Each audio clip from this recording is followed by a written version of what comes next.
Yo, it's been a long time. I shouldn't have left you without a dope beat to step two, step two, step two, step two. Hey. Hey, what's going on, everybody? My name is Dave. Welcome to Airboy District. In today's video, we are talking about Bangerz. Some of y'all may ask, what is a banger? Well, that's a decent sized plant with above average conditions, being uncommon or rare. If it's, a pothos or a common plant, I'm not gonna give it the term banger, So when it comes to the uncommon and rare plants, if you have a nice sized plant in decent shape and it's giving off a nice little vibe, we call that a banger. Miss Jasmina Lowe, y'all go check out her channel, she uses the term as well. And the term actually comes from the music industry, from what I know. A lot of y'all know I'm a singer / songwriter. So when I'm writing a song or recording a song, you listen to the final product, and if you feel like that song is a hit, we call that a banger. So that's what I'm gonna show y'all today. I also have updates in regards to my living situation. Those of you who actually care to know, I'm gonna show y'all because it's a bit of a sad video for me, being that this may be my last video in this house. So stay tuned and let's get into it. So first up, we have the Anthurium luxurians crossed with Ace of Spades. Yeah, this is a banger, I would say. This definitely is one of them ones. It qualifies. Now, this is not an easy plant to deal with, but it is very resilient. It died back down to just a little stump, and this spring and summer it popped back out, and I'm really loving it. Like, check out the shape of the leaf, the texture. It just gives that nice exotic vibe to it, and I'm pretty sure these leaves are going to get massive. Like, look at it already. If I keep doing well with this, we should have full body size leaves coming soon. So I'm gonna try to keep doing my 1-2 with this one, and it's one of the ones I got left. Wait, does this plant qualify as a banger? Because I've been trying to determine should I show y'all this plant. This is a Philodendron majestic, and I'm gonna say no, it does not qualify as a banger because the yellow edge on some of these lower leaves, that's not ideal. And I know I can do better with this plant. I grew this outside, and like I said before, in that greenhouse, it was a little bit too hot, so we start getting some discrepancies on these leaves, but it's just growing so well and it puts up with anything. So I just kind of just low-key wanted to show y'all. I wish when I pulled it out, it was in pristine condition, but I don't know, what can I say? Philodendron majestic, it's still rocking with me. This plant is very, very easy. It is some type of hybrid with varicosum, but y'all tell me what y'all think. I need to extend the pole on this though, But I will say it grows a lot better in the winter time as well. Maybe the tallest leaf got a little bit smaller because I did not extend the pole. So I got some work to do with this one, but yeah, that's the majestic for you. So this next plant moved up the charts, and I'm a little bit conflicted because I do not like the color pink, but the color pink is starting to grow on me a little bit. Like, I got a little bit of pink on my shirt right now. And I normally don't like the color pink. I think it looks a little bit tacky to me, or it looks just a little bit too childish. But this next plant, is some pink involved. And I want you to guess which plant I'm talking about. You probably gonna think Pink Princess, Strawberry Shake, or something like. No, it's neither one of those, but it's pink. Let me grab it. Syngonium Strawberry Ice. Syngonium Strawberry Ice. This plant grew on me. I have a couple of them outdoors, and they just start changing colors and getting all vibrant and whatnot. So a company gave me some free pots to review that I reviewed last year or something like that, and I figured that this pink ombre into blue pot would go well for the strawberry ice. It's not showing well on this camera. I'm gonna have to pull in like, yo, this plant actually really did grow on me. I'm gonna give y'all some B-roll footage of this plant. Very easy plant, but the temperature determines the coloration on this plant. Like if it's cold, you're gonna get a lot more green. But once it starts to warm up, you get like more of a dark brown color on some of the leaves. And then right after that, you'll start seeing pink and white pop out on this plant. It's crazy. And that was quite enjoyable. So yeah, I'm feeling this one. I'm actually starting to like pink. That's crazy. But yeah, this is the Syngonium strawberry ice. I have not been seeing this being displayed out on YouTube and whatnot, but I got one. All right, so I was outside feeding the dog and trying to water the yard, and I accidentally sprayed myself. I got my shirt all wet, so I have to switch shirts, and I also have to cool down because it is extremely hot out there. It's about 90 degrees or something like that. But let me tell y'all this: we need to get into these Hoyas, cause these Hoyas be bangers too. Now, I don't know the name of this next Hoya. Maybe y'all can tell me. But I'm starting to like it. Hold on. Check this one out here. This is the Hoya Nap 09 or something like that. I don't know the official name. Maybe somebody else can tell you. But, oh, I need to water this. It's like light as a feather. But these big leaves, these leaves are starting to get really huge, glossy with the little green specks, lighter, like the mint colored specks all over it.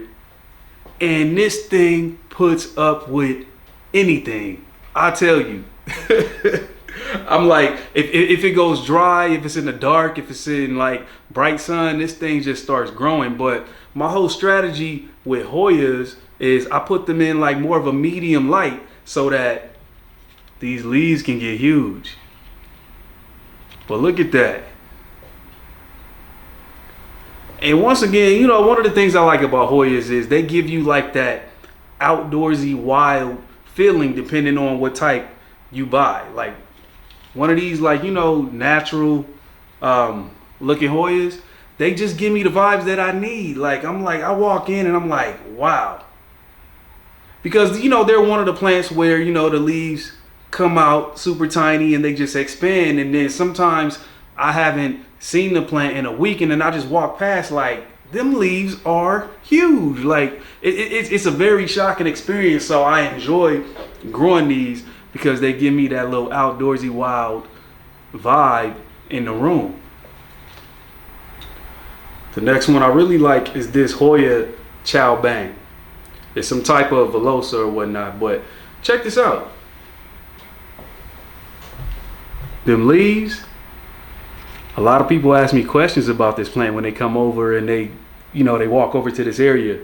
I keep this one by the window and check out the leaves. It's like some type of reptilian style pattern and just the texture on it. Like if you touch this, it has, you know, a hard cardboard consistency to it, but you know, like the inside of a luxury car, if you open the glove compartment, it has that felt lining inside the glove compartment. That's what the whole entire leaf feels like on the top and on the back. So it has like fuzzy on the back, fuzzy on the top, but it has this glossy reptile look to it.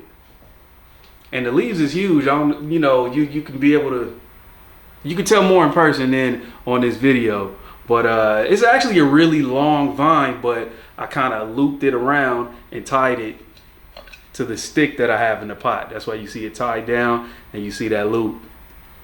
But this one is just throwing out Jurassic vibes, and I really like this one. Y'all need to get into y'all Hoyas. I know all my aeroid bros out there, y'all don't like Hoyas, but it breaks up the monotony. Like, you know, it's only, you know, I'm a creative person. I need some diversity. So, yeah, this does the trick right here. All right, the next one is more of an update rather than show and tell. So the Hoya Polyneura inside of this closed terracotta vessel thing, it's just popping off. It's popping off. I stuck about 3 or 4 cuttings in here and it's starting to cascade over exactly how I want it. And for the first time, I actually got the Polyneura to bloom. If you can see that. So these Polyneuras is putting out flowers, and I have, I think, a couple of the variegated versions in here and the regular. But this thing is just so easy. I filled this up with water, let it sit like that, filled with water, and then I dump the water out maybe after 10 to 15 minutes, and that's how I water this. And I leave it in medium to low light, and this is just what happens. Polyneura. So next up, we are gonna get back to the aeroids, but I gotta give y'all an update on what's going on with me. So in exactly 1 month, I will be out of here because I purchased my house in Georgia. It was a very long road, very stressful, wore me all the way out. And it kind of affected my creative space when it comes to filming videos and even posting on Instagram. I was that worn out. But it's finally done. I got me somewhere to lay my head when I leave here in 1 month. And I filmed a little clip, so let me show y'all. Okay, y'all, I finally got the house in College Park. Now, I'm in here checking out the lighting situation. This here is like a little flex room or formal living room, what they say. And the house is facing south. So this window, I could put some trees, some plants here, but the rest of the house, I am gonna have some challenges with the way the light flows through here. But overall, I'm grateful that I finally got somewhere to lay my head when I move out here in a month and a half or so. I still got a lot of rehab, like these floors. I gotta swap out these floors and paint, do some knickknacks and whatnot. But when that's said and done, I'll give an official tour, and I'm ready to set this place up with my plants. Like, I'm ready to get to that part. So stay tuned and stick with me, y'all. Now, I'm grateful I purchased the house, but I do have a long road ahead of me because as soon as I get in there, I got to do some renovations to get it up to the standards of what I envisioned in my head. Now, I end up picking the historic College Park area to purchase a property because it was the best move for investment purposes. Now, I'm not going to stay there forever. That's not my forever home. But I was thinking about being a little bit more on the outskirts so I can really get a lot more for my money. But historic College Park, they're doing a lot of great things in that area. So that's why I tried to get ahead of the game and purchase a house right there. So that was my whole strategy. And that's that. So I'm excited to give y'all a tour and just to film a lot more content once I get in and settle. So expect that in the near future. So yeah, I'm not gonna show y'all all my Hoyas because I have to do my Hoya video later on. I have a lot of Hoyas that are just going crazy right now, but we gonna get back to these aeroids. Let's go. Anthurium Doc Block. Straight banger, I tell you. Look at that. Now, yeah, I neglect this plant and it still does well. These are the other leaves. They not so pristine, but man, this plant is crazy. And I'm starting to get more than just 3 leaves on this plant. And I have it in this little this little terracotta pot as well, and it's still just doing well for me. Like, bruh, I tell you, get you a Doc Block. It's easier than most of them other anthuriums, I'm telling you. Anybody else have an Anthurium Doc Block? Let me know how yours is doing because this is like, one of my favorites. So this here is a regular varicosum. Look at this. Planting with Pete gave me this plant. He gifted me this plant as like a smaller propagation, much smaller than this. And I don't know exactly what to do with it, but now that I'm thinking, I might keep this as like a nice little trailing plant. Like, what if I have it on my stairwell just cascading down? I think that'll be kind of dope, right? Because this can take very low light. If y'all don't know, these varicosums can take very low light. And this is supposed to be one of the harder to care for varicosums, like the normal varicosum, but it's growing the best out of all of them that I have. So thanks again, Pete, for gifting me this one, because it is growing like crazy. I have it like in this little clear pot on half of a moss pole, but you know, that's gonna change. I might put it in some type of trailing pot and just let this go crazy. Yeah, that's amazing right there. This is a banger, I would say. Just because of the difficulty level at that. But yeah, this right here makes me happy. That's crazy. Monstera Thai Constellation. I chopped this one up, and this is where we at with it. Still a banger. I plan on having this one forever. So we got 3 leaves going on right now, and I'm gonna need this one to survive because I plan on having it just forever. And let's see, like, I don't want to cut this plant anymore because it has a really nice balanced variegation. So this is like just the standard Thai constellation. It's not giving off any other type of variant, but it just has a really nice classic balanced constellation pattern on it. So I want this one to just grow up and get bigger, like just go up to the ceiling if it have to. And I ain't gonna cut this one. Like, wherever, you know, when I move into the new house, I'm gonna let this one just go up.